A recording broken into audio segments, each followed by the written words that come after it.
مختصر. اور اب جو ملک اور قوم سے ہو رہا ہے، جو قرض ادا ہو رہا ہے تقدیر الہی کی طرف سے، اس کی بھی فہرست ملاحظہ فرمائیے. رشوت اور بدعنوانی کا دور دورہ ہے. رشوت کا اژدہا پوری قوم کو نگل رہا ہے.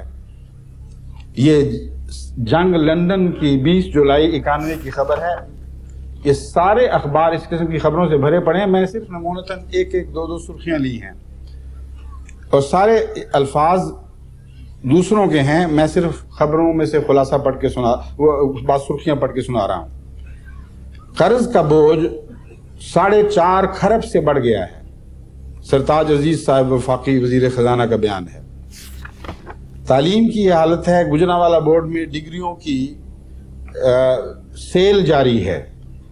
ہماری سستی اور معیاری سندیں ہمیں جہاں سستی اور معیاری سندیں مل جاتی ہیں، سیل جاری ہے ڈگریوں کی، سستی اور معیاری سندیں مل جاتی ہیں.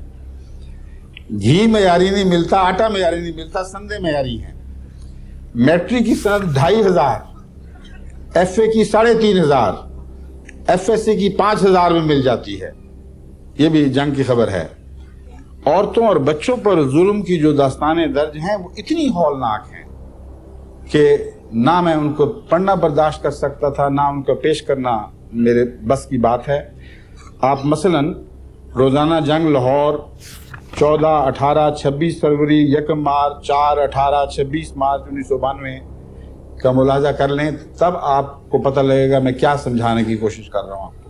آپ کے رونگٹے کھڑے ہو جائیں گے کہ مسلمان تو مسلمان، دنیا کی مشرق قوموں میں بھی ایسے خوفناک مظالم مظلوم خواتین پر نہیں توڑے جا سکتے جیسا کہ آج کل بدنصیبی سے پاکستان میں عورتوں پر توڑے جا رہے ہیں.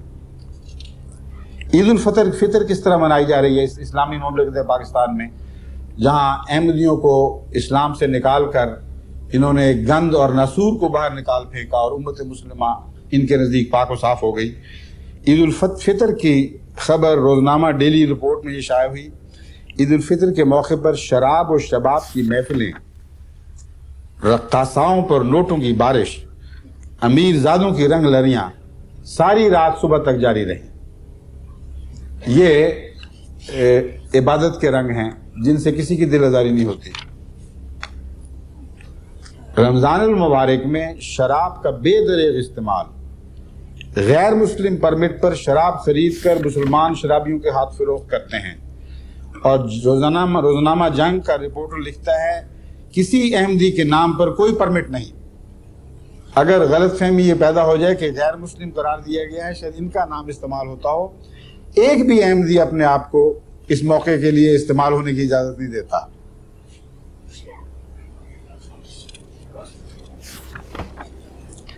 پولیس بیچاری کا یہ حال ہو چکا ہے کہ پولیس کے چند افراد چوری کرتے ہوئے رنگے ہاتھوں پکڑے گئے تو گاؤں والوں نے ان کو اپنی حراست میں لے لیا.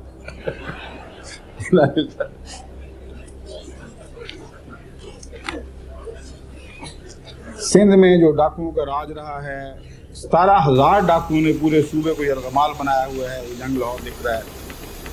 اور شادی کے گھر سے 3 افراد کو اغوا کر کے گولی مار دی. اسلام پورا لاہور میں یہ ہو گیا اور وہ ہو گیا. سارے قصے لمبے ترتیب میں ان کو چھوڑ دیں. روزمرہ اخبار پڑھنے والے جانتے ہیں کیا کچھ ہو رہا ہے.